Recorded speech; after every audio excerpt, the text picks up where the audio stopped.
So now we got some photographs in front of you, and we'll be able to put them up on the screen so the gentle viewer will be able to see them. But I have one, and Bob's got one in front of him. And perhaps talk about this. It's a black and white picture. It's the number 27. Owner Steve, and it's for sale. Now, when is this? Where is this? And what are you doing here with those stylish glasses? Yeah, see that? So this is 1971, and I ran for points. It was a weekly deal. Every Saturday night we'd go to Illiana and race. And this was a car that I bought from Paul Heitz, who had raced at O'Hare Stadium. It was an '01 car when I bought it from him. It had a 396 big block in it. And I raced against Ed Hoffman, Bob Dotter, Jerry Kemperman, a lot of the guys, that were big names then. This actually was the late model series back then. These are the cars that we raced. And I quit my job. Wow. And actually this is the car that I ran the IMCA races up in the Minnesota State Fair. Oh. And so I ran every week, Saturday night. I didn't go to Grundy. I didn't go back to Waukegan. And I concentrated on running there because I quit my job, and that's what I was doing for a living then, was I raced that car.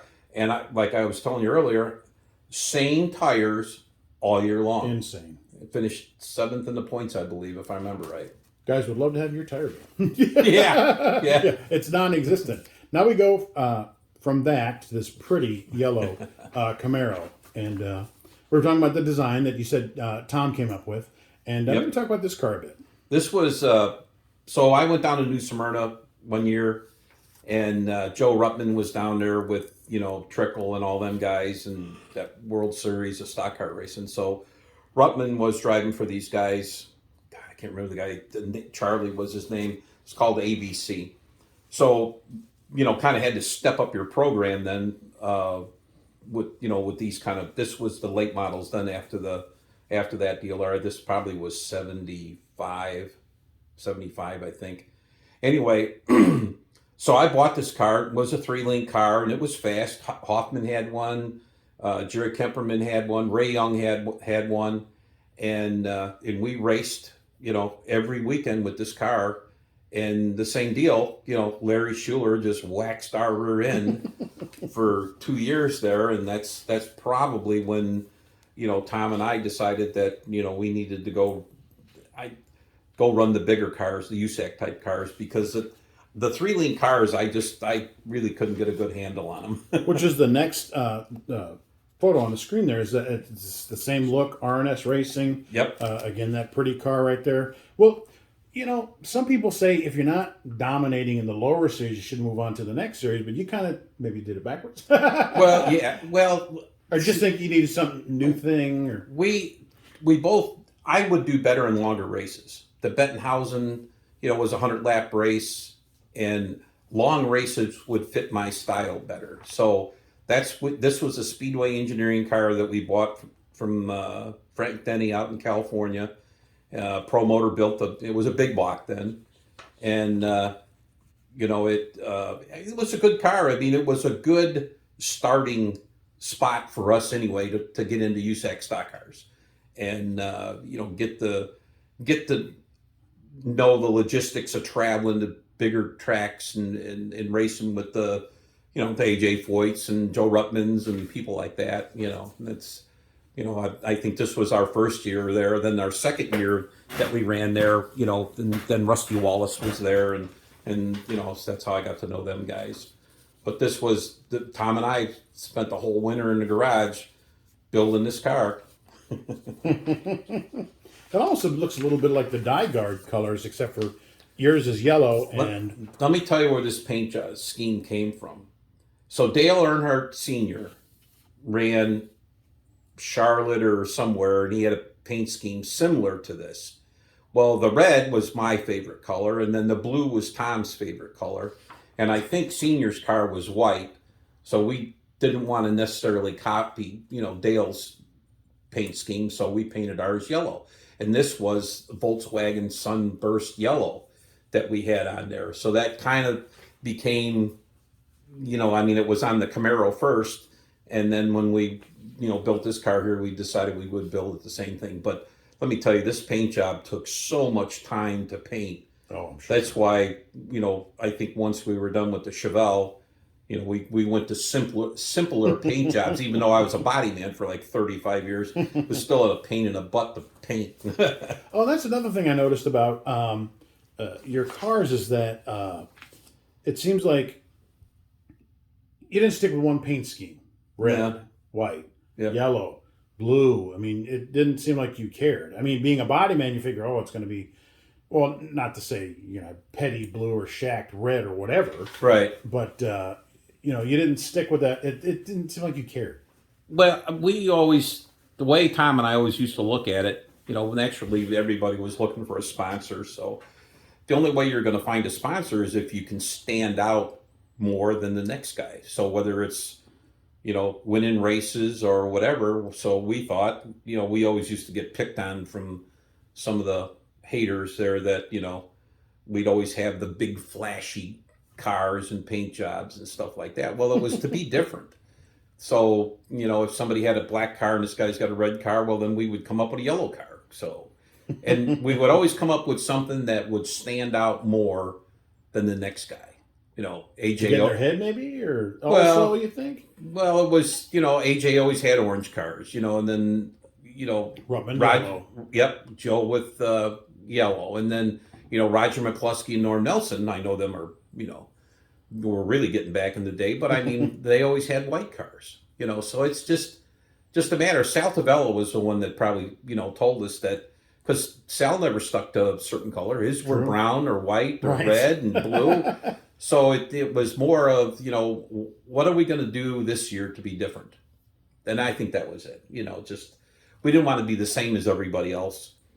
That, we just wanted to be different, to try to do our own thing. Bob Schacht can never be lumped in with people that are, the same. He'll always ordinary. Be Speaking of that, the next picture is a... nice hair. Yeah, well, more like Jim Jones there. But, yeah. But scary looking, ain't it? Yeah, but you get some pretty big names on this sheet here. Well, fancy on the screen here. You got Roger, Dean Roper. Them guys were there before me. Racing in that USAC stock cars, and Tom Bigelow. I mean, he ran Indy. So that's what I'm talking about. The big names. Roger. And then. Rich Sudling. See, Two-time stock car champ. He was what, 69, 70 or 70, 71? Yeah. USAC champ. Yeah. And Dean Roper was what? I think the last couple I years. think he was last year that USAC actually ran. He was, the champion of that. Then Wayne Watercutter, he was the rookie of the year, I think in 75 there, and I don't think I ran enough races to be, I think we only ran 2 races that year, whatever, if I remember right. But anyway, Rich Sudling, Tom used to help Rich Sudling.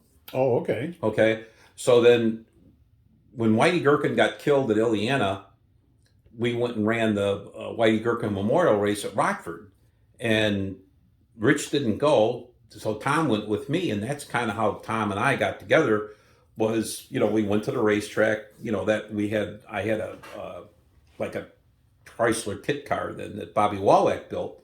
And see, I kind of give Bobby Wallach the credit for the, my initial break in racing, I guess, because, he kind of asked me to drive that car for him because he was driving his Ford that he won a lot of races with and stuff. And then he let me, drive the Challenger, the Dodge that we had, and so then Tom come over, during there, because that was torsion bars and leaf spring car, and heck, I didn't know nothing about them. It was all basically, NASCAR type stuff, so. And you got Bill Venturini here, 2-time ARCA champ. Yep. And, still successful in ARCA today. Yep. Tom Meinberg, Tom and Rich and and we'd all fight for last place every place we went there for a while.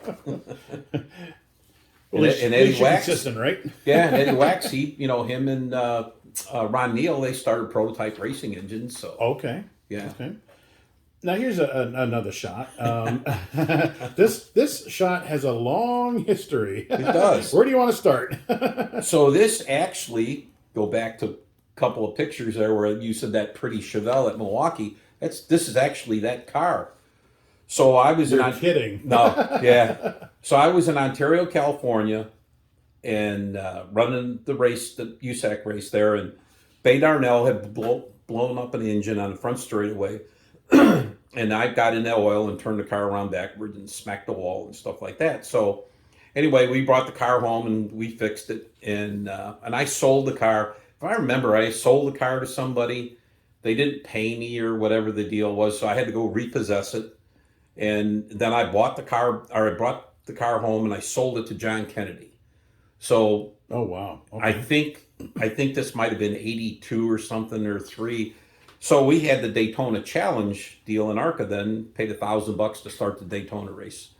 Well, I didn't have a car to drive then, so John called me up and said, "Hey, will you come and start my car for me?" And so anyway, I went there, and you could tell by the look on my face that wasn't real good, but hey, we got the money, so At least the interior is still yellow. it's still yellow, still drove like a tank, but it was a good race car. It really was. It doesn't look like it's that flat Laguna front end though. Is that more like a Buick front end now? Well, no, we had the Lumina came up with, not Lumina, Laguna came up with that S Super Sport front end then. Kind of like that picture on the Kind of like bottom? that picture there. Okay. See, so that actually would have been the last time that I ran the car at California.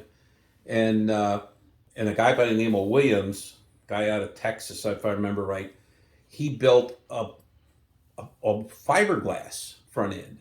See, them old front ends were that funny looking rubber with a big steel. They weighed 200 pounds by themselves. So I got him to build me that fiberglass front end like that, which was illegal in USAC back then. But they never looked at it, so it didn't matter, But yeah, and I don't. Innovator. Yeah, so I don't know what John has on the front of this thing now. It's hard to say. It's definitely not the same. Not the same, no. Now the next picture on the screen here is shot from Daytona, 1981. Yep. And that car is in that shot, but you're not in that car. You're in the 75 that's turned around backwards. Right. Now, Phil Parsons has talked about this wreck, and you blame Phil for this wreck. No, I I'm just teasing. don't. We basically got rained out, and we had to run the race on Sunday morning, or I forget exactly. I think that's what it was. But anyway, Phil and I started side by side, and Bob Dotter started on the outside pole, if I remember correct. Is this that 7 car? Is that No, Bob? that's Bobby. That's Bobby, his son. okay, so- Okay. Bob is back here someplace in the wreck. But, back then we didn't have to put fuel in the cars to qualify and stuff like that. Well, for whatever reason, somebody forgot to put fuel in the car. So when the green flag came down, he was out of gas. So that backed up the whole outside line. So I tried to get down to the bottom. And like I say, Phil was alongside of me and stuff. And I went down. I don't know if I got in front of Phil or behind him. But anyway, when I went down, I went too far. I went past the yellow line and I hit the water that was down in the apron. And that shot me back up the racetrack. And then I hit the wall head on in turn 1 there. So then when I came down off the wall, then all these guys started hitting me. Bobby Dotter and I think the guy's name was John Helfold. And they hit me at the same time head on, knocked me back up on the racetrack. And now the 06 car, that's my old Chevelle. No, we just talked about Yeah, and that's number 0. That's Sal Tavella driving it. Wow. And I don't think he hit me. I think he just got spun up, caught in the carnage there. Now it looks like the whole side of the car is gone. Well, It looks like. Yeah. It's hard to tell in the black and white shot. that car was, that car was really tore up bad. I think the only thing I saved off that car was the antenna off the roof. It just, It broke the motor in half. It broke the block. It broke the transmission. I mean, I got hit by 8 different cars. And the thing about that car there that a lot of people don't know, that was a super cheater car. That car had 049 tubing in it. Oh. And I today, Thank God you survived. that helped me. Well, here, I believe that because the car absorbed a lot of that impact is the reason I'm still talking to you today. Okay. Because I think if that car would have been 095 and stuff like that, then I would have had to absorb physically True. more of the impact. I think because of the lightweight tubing and stuff, the car collapsed, if you will. And, I think you can build some of this stuff too rigid, and then the driver takes the impact on it. So, like I said, I got pictures of this car inside and out, and you wouldn't believe how much lived through that, stuff, huh? bent and moved around in that car. And like I say, I think it probably saved my life.